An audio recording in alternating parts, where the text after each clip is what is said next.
বিজ্ঞানী লুই পাস্তুরের জীবনী। বিজ্ঞানী লুই পাস্তুরের জীবনী। লুই পাস্তুর ফরাসি বিজ্ঞানী লুই পাস্তুর ডিসেম্বর 27, 1822 থেকে সেপ্টেম্বর 28, 1895 পর্যন্ত একজন ফরাসি অণুজীব বিজ্ঞানী ও রসায়নবিদ। তিনি প্রথম আবিষ্কার করেন যে অণুজীব অ্যালকোহল জাতীয় পানীয়ের পচনের জন্য দায়ী।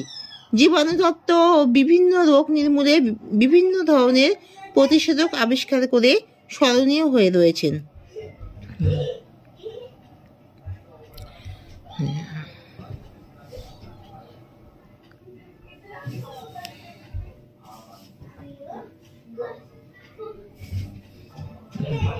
লুই পাস্তুর 1822 সালের 27শে ডিসেম্বর ফ্রান্সের জুরা প্রদেশের দোল শহরে জন্মগ্রহণ করেন ও আরবোয়া শহরে বেড়ে ওঠেন।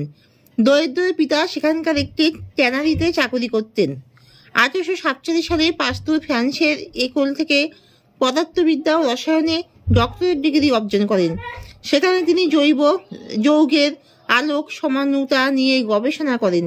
তিনি দেখান যে আলো যখন জৈব যৌগের দ্রবণের ভেতর দিয়ে যায় তখন এর দিক পরিবর্তন ঘটে। তিনি প্রস্তাব করেন যে একই জৈব যৌগ যাদের গঠন এক তারা সমাণু হতে পারে যদি তারা একে অপরের আলো প্রতিবিম্ব হয়।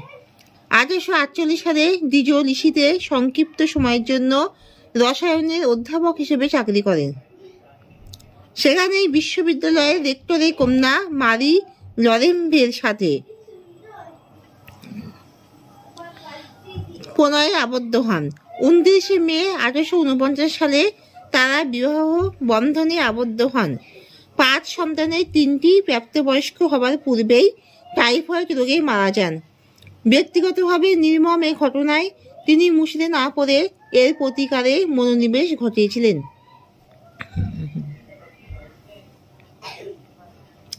কর্মজীবন।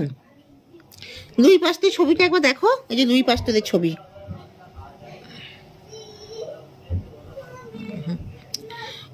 কর্মজীবন, তিনি গবেষণা কর্ম চালিয়ে যান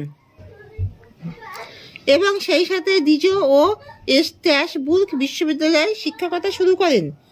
1854 সালে পাস্তুর স্থানীয় এক বিশ্ববিদ্যালয় বিজ্ঞান বিভাগের ডিন হিসেবে নিয়োগ লাভ করেন।